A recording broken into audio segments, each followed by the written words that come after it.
ಹೀಗೆ ಧರ್ಮಸ್ಥಳದಲ್ಲಿ ಎಸ್ಐಟಿ ತನಿಖೆ ಇದೆಯಲ್ಲ, ಇದು ಬಹಳ ರಾಜಕೀಯ ಜಟಾಪಟಿಗೆ ಕಾರಣ ಆಗ್ತಾ ಇದೆ. ಸರ್ಕಾರವನ್ನು ಕೂಡ ಇಕ್ಕಟ್ಟಿಗೆ ಸಿಲುಕಿಸ್ತಾ ಇದೆ. ಮಧ್ಯಂತರ ವರದಿ ರಿಲೀಸ್ ಮಾಡುವಂತೆ ಬಿಜೆಪಿ ಆಗ್ರಹಿಸ್ತಾ ಇದೆ. ಹೀಗಾಗಿ ಈ ಎಲ್ಲ ಗೊಂದಲಗಳಿಗೆ ತೆರೆ ಎಳೆಯೋದಕ್ಕೆ ರಾಜ್ಯ ಸರ್ಕಾರ ಮುಂದಾಗಿದೆ.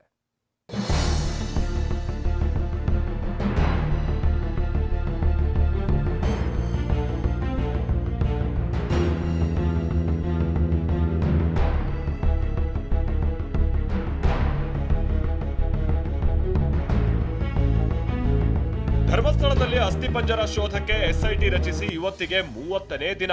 ಕಳೆದ 16 ದಿನಗಳ ಕಾಲ ಧರ್ಮಸ್ಥಳದಲ್ಲಿ ಶವಗಳಿಗೆ ಎಸ್ಐಟಿ ಹುಡುಕಾಡಿದೆ. ಅಲ್ಲಿ ಏನ್ ಸಿಕ್ತು ಏನ್ ಸಿಕ್ಕಿಲ್ಲ ಅನ್ನೋದು ಎಸ್ಐಟಿ ಬಿಟ್ರೆ ಬೇರೆ ಯಾರಿಗೂ ಸ್ಪಷ್ಟ ಮಾಹಿತಿ ಇಲ್ಲ. ತನಿಖೆ ಸುತ್ತ 10 ಹಲವು ಊಹಾಪೋಹಗಳು ಹುಟ್ಕೊಂಡಿವೆ. ಹೀಗಾಗಿ ಇದಕ್ಕೆಲ್ಲ ತೆರೆ ಎಳೆಯೋದಕ್ಕೆ ರಾಜ್ಯ ಸರ್ಕಾರ ಮುಂದಾಗಿದೆ.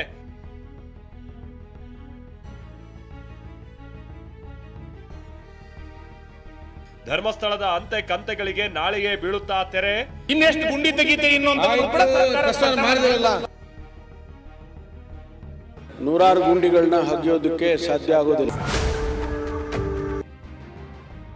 ನಾಳೆ ಸದನಕ್ಕೆ ಉತ್ತರಿಸಲಿದ್ದಾರೆ ಗೃಹ ಸಚಿವ ಪರಮೇಶ್ವರ್. ಮತ್ತು ನಾಳೆ ಸಂಪೂರ್ಣವಾದ ಉತ್ತರನೂ ಕೂಡ ಸದನದಲ್ಲಿ ಕೊಡೋದಕ್ಕೆ ಪ್ರಯತ್ನ ಮಾಡ್ತೇನೆ. ಎಸ್, ಧರ್ಮಸ್ಥಳದಲ್ಲಿ ನೂರಾರು ಹೆಣಗಳನ್ನ ಹೂತಿದ್ದೆ ಅಂತ ಮುಸುಕುದಾರಿ ಮಾಡಿದ ಆರೋಪ ಕಾಡ್ಗಿಚ್ಚಿನಂತೆ ಹಬ್ಬಿತ್ತು.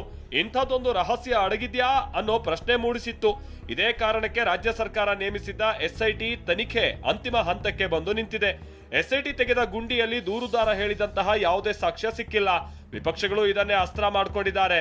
ಹೀಗಾಗಿ ಎಲ್ಲ ಅಂತೆ ಕಂತೆಗಳಿಗೆ ತೆರೆ ಎಳೆಯೋದಕ್ಕೆ ರಾಜ್ಯ ಸರ್ಕಾರ ಮುಂದಾಗಿದೆ. ಧರ್ಮಸ್ಥಳದ ತನಿಖೆಯ ಬಗ್ಗೆ ನಾಳೆ ಸದನಕ್ಕೆ ಗೃಹ ಸಚಿವ ಪರಮೇಶ್ವರ್ ಸಂಪೂರ್ಣ ಉತ್ತರ ನೀಡೋಕೆ ಮುಂದಾಗಿದ್ದಾರೆ. ನಾನು ಈಗಾಗಲೇ ಸದನದಲ್ಲಿ ಕೂಡ ಹೇಳಿದ್ದೇನೆ ಮತ್ತು ನಾಳೆ ಸಂಪೂರ್ಣವಾದ ಉತ್ತರನೂ ಕೂಡ ಸದನದಲ್ಲಿ ಕೊಡೋದಕ್ಕೆ ಪ್ರಯತ್ನ ಮಾಡ್ತೇನೆ. ಯಾರೂ ಕೂಡ ಇದರಲ್ಲಿ ರಾಜಕಾರಣ ಮಾಡಬಾರದು ಅಂತ ಹೇಳಿದ್ದೇನೆ.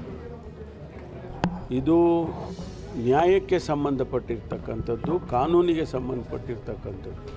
ಧರ್ಮಸ್ಥಳದಲ್ಲಿ 30 ದಿನಗಳಿಂದ ಎಸ್ಐಟಿ ತನಿಖೆ ನಡೆಸ್ತಾ ಇದೆ. ಮುಸುಕುದಾರಿ ದೂರುದಾರ ಸೇರಿದಂತೆ ಹಲವರನ್ನ ವಿಚಾರಣೆಗೆ ಒಳಪಡಿಸಿದೆ. 15ಕ್ಕೂ ಹೆಚ್ಚು ಗುಂಡಿಗಳನ್ನು ತೋಡಿದೆ. ಕೆಲವೊಂದು ವಸ್ತುಗಳನ್ನ ವಶಕ್ಕೆ ಕೂಡ ಪಡೆದಿದೆ.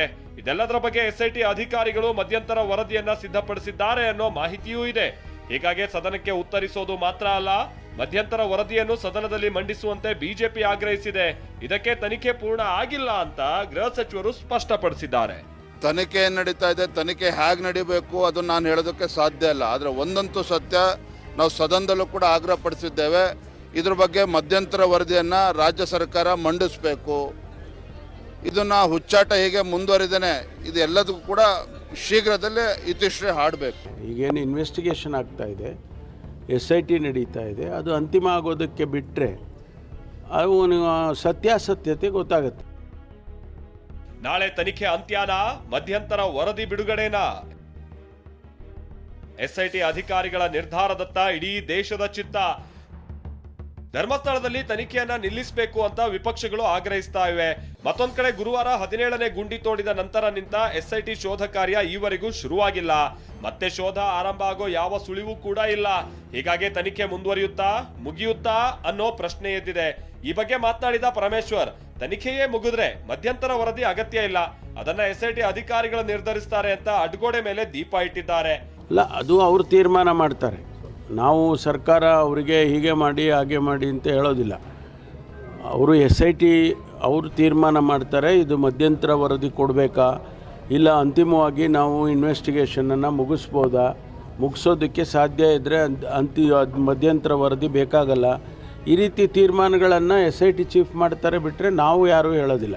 ಹಸ್ತಕ್ಷೇಪ ಮಾಡಿದರೆ ಸರಿ ಹೋಗೋದಿಲ್ಲ. ಅದನ್ನು ನಾವು ಪದೇ ಪದೇ ನಾನು ಹೇಳಿದ್ದೇನೆ, ಮುಖ್ಯಮಂತ್ರಿಗಳು ಹೇಳಿದ್ದಾರೆ, ಮತ್ತು ನಾವೆಲ್ಲ ನಾಯಕರುಗಳು ಕೂಡ ನಾವು ಯಾರೂ ಮಧ್ಯೆ ಪ್ರವೇಶಿಸೋದಿಲ್ಲ ಇದಕ್ಕೆ ಅಂತ ಹೇಳಿದ್ದೇವೆ.